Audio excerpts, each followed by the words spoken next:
नमस्कार, न्यूज़ 31 में आपका स्वागत है। मैं हूं आपके साथ दीप्ति। रुक करते हैं खास खबर के साथ। भोपाल में नगरीय चुनाव को लेकर सभी वार्डों में कांटे की टक्कर चल रही है। हम बात कर रहे हैं पुराने भोपाल के क्षेत्र के वार्ड नंबर 19 की, जहां पर पार्षद उम्मीदवार के लिए 4 उम्मीदवार आमने सामने कांटे की टक्कर देते हुए दिख रहे हैं। कांग्रेस ने अपना भरोसा वसीमुद्दीन उर्फ पप्पू पर किया है। वार्ड 19 वही वार्ड है जहां पर पूर्व पार्षद शाहवर मंसूरी रहे थे, लेकिन इस बार कांग्रेस ने अपना भरोसा वसीमुद्दीन और पप्पू पर किया। वहीं भाजपा ने अपना भरोसा महेंद्र ठाकुर पर किया है। भाजपा के पार्षद उम्मीदवार महेंद्र ठाकुर वार्ड में काफ़ी सक्रिय हैं। वहीं तीसरे निर्दलीय उम्मीदवार इंजीनियर आदिल सामने हैं, जो कि कांग्रेस और भाजपा को टक्कर देने के लिए बराबर वार्ड में सक्रियता दिखाते हुए जनसंपर्क कर रहे हैं और लोगों से अपना आशीर्वाद बटोर रहे हैं। वहीं वार्ड के निर्दलीय प्रत्याशी औसाफ बबलू ने कहा कि अगर यह चुनाव में जीता तो पंडितों और मौजिनों को मेरी संस्था 1000 महीना देगी। नगरीय चुनाव को लेकर हर वार्डों में जोर शोर से कांटे की टक्कर आमने सामने देखी जा रही है। हम बात कर रहे हैं वार्ड 19 की, जहां पर कांग्रेस ने अपना भरोसा वसीमुद्दीन उर्फ पप्पू पे जताया है। वो इस वक्त साथ हैं हमारे, आइए हम उनसे बात करते हैं। यहाँ पर पूर्व पार्षद रहे शाहवर मंसूरी, इसी क्या नौबत आ गई कि आपको भी चुनाव लड़ना पड़ा? नहीं, पार्टी का निर्णय था। वो पार्टी ने मुझे टिकट दे दिया और रहा सवाल, वो भी हमारे ना परिवार का हिस्सा है, कोई बाहर के नहीं है। और परिवार में ऐसा था, कभी किसी को मौका मिलता है, कभी किसी को मौका मिलता है। और माननीय विधायक जी ने और महल्ले के लोगों ने मुझे मौका दिलवाया है। मैं इंशाल्लाह पूरा काम करूँगा, जो रुके हुए बचे हुए काम है इंशाल्लाह पूरा करने की कोशिश करूँगा। क्या लगता है इस बीच जो नाराजगी खुल के आएगी, नाराजगी खुल के आ रही है, देखी जा रही है, उसको कैसे आप पूरा करेंगे? नहीं नहीं, कोई नाराज, किसकी नाराज़गी है? कोई नाराज़गी नहीं है। पूरा वार्ड साथ है, पूरे वार्ड में एक जोश है, एक उमंग है, खुशी है। और आरिफ मसूद के प्रति एक वो है कि उन्होंने टिकट दिया है और जो काम 3.5 साल में उन्होंने किया था, हम उसी को लेकर साथ चल रहे हैं। बात करें अगर विकास की, विकास में देखा जाता है कि काफ़ी शिकायतें आई हैं, क्या लगता है उनको कैसा पूरा करेंगे? आपके सामने एक चुनौती निर्दलीय उम्मीदवार आदिल इंजीनियर भी हैं, वो भी जनसंपर्क में काफ़ी सक्रिय दिख रहे हैं। भाजपा है, आखिर चुनौती क्या है आपके सामने? देखिए, चुनाव है और चुनाव में सबको लड़ने का अधिकार है।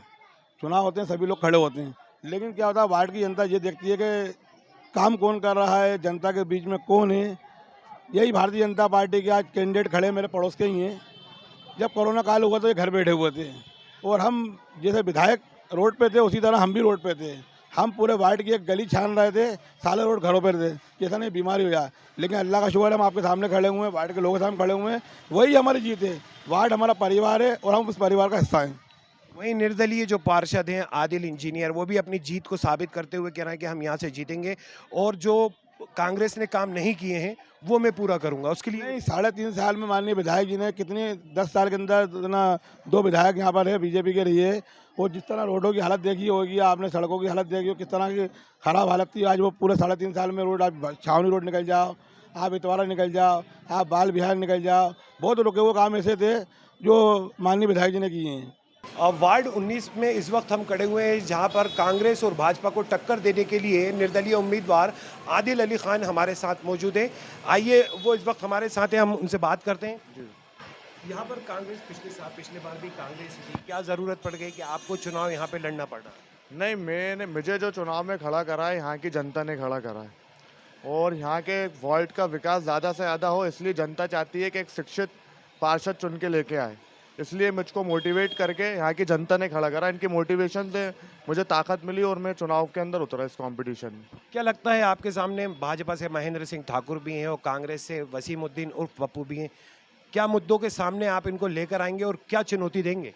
क्योंकि कांग्रेस से जो उम्मीदवार हैं वो पिछले 2 बार निर्दलीय खड़े हो चुके हैं और उनको जहाँ की जनता ने पसंद नहीं किया था और वो किन्हीं कारणवश उन्होंने इलेक्शन में हारे भी। तो मुझे नहीं लगता कोई चुनौती है। अगर जनता आपके साथ है, जनता ही चुनाव लड़ाती है, जनता ही पार्षद बनाती है, जनता ही विधायक बनाती है। अगर वो आपके साथ है तो आप उससे ही ताकत मिलती है और फिर उससे हम चुनाव लड़ना आगे। विकास की अगर बात करें तो क्या लगता है कि आपके क्षेत्र में विकास है, और विकास नहीं है तो कैसे आप इसको मोबिलाइज करेंगे? देखिए, विकास दिन ब दिन बढ़ते रहना चाहिए। हम यहाँ पर आएंगे, एक शिक्षित, अगर कोई शिक्षित पार्षद यहाँ पर आता है तो वो परिषद में यहाँ के विकास के बिंदुओं की ज़्यादा से ज़्यादा अच्छे से उसको देख सकता है, परख सकता है कि ये हमारे वार्ड के वासियों के हित में है या नहीं। इसलिए पूरे वार्ड का यही कहना है कि यहाँ पर एक युवा शिक्षित इंसान है और उसको सब यहाँ मुझको यहाँ अल्लाह के करम से सब सपोर्ट कर रहे हैं। वार्ड 19 के निर्दलीय प्रत्याशी बबलू ओसाफ हमारे साथ है, आइए हम उनसे बात करते हैं। आप कांग्रेस के पुराने कार्यकर्ता रहे, क्या जरूरत पड़ गई कि आपको जो है कि चुनाव लड़ना पड़ा? सबसे बड़ी बात कि मैं 10 साल 15 साल से कांग्रेस पार्टी के लिए पूरी निष्ठावान से और पूरे टाइम ज़मीन पे रहता हूँ। लेकिन जब टिकट का मामला आता है तो मुझे दरकिनार कर दिया जाता है और पैसे वाले और जो नेताओं के ज़्यादा करीबी होते हैं उनको टिकट दे दिया जाता है। और कांग्रेस पार्टी का संगठन जो है उस संगठन को भी चाहिए कि संगठन लड़ाए चुनाव। जिस तरीके से बीजेपी लड़ाती है अपने संगठन उसका मजबूत है, ऐसे कांग्रेस का अगर संगठन मजबूत होगा और वो फिर चुनाव उस हिसाब से लड़ाएगी तो कांग्रेस को कभी कोई हरा नहीं पाएगा। लेकिन मैं इतनी मेहनत आप लोगों के भी सामने है, पूरे लॉकडाउन में ज़मीन पे रहा, मतलब मेरा कोई नाम रखने वाला ऐसा नहीं था कि भैया नाम रख दे मेरा। तो इसलिए जनता ने मुझसे कहा कि बबलू भाई आप चुनाव लड़ो, हम आपके साथ हैं। बाकी वार्ड में और किन मुद्दों को लेकर आप सामने आने वाले हैं? क्या महिलाओं के अलावा और किन किन लोगों को फायदा पहुंचाने का आपने सोचा है? इसमें सबसे ज़्यादा मेरी जो एक दिली ख्वाहिश है और तमन्ना है कि अगर मैं पार्षद बनता हूँ तो वार्ड नंबर 19 की जितनी मस्जिदें हैं उनके इमाम मुअज्जिन और जितने मंदिर हैं उसके पुजारी, उनको मेरी संस्था के माध्यम से हर महीने 1-1 हज़ार रुपये का वजीफ़ा दिया जाएगा। और मेरे वार्ड के अंदर 10th क्लास के अंदर जो भी बच्चा अगर गरीब है वो 80% लेके आता है तो उसके कॉलेज तक की पढ़ाई का खर्चा बबलू ओसाफ उठाएगा इंशाल्लाह। बबलू ओसाफ का साफ तौर पर कहना है कि अगर मैं पार्षद बनता हूं तो मुअज्जिन हो या पुजारी हो उनको मदद की जाएगी। भोपाल से न्यूज़ 31 से अकबर खान की रिपोर्ट।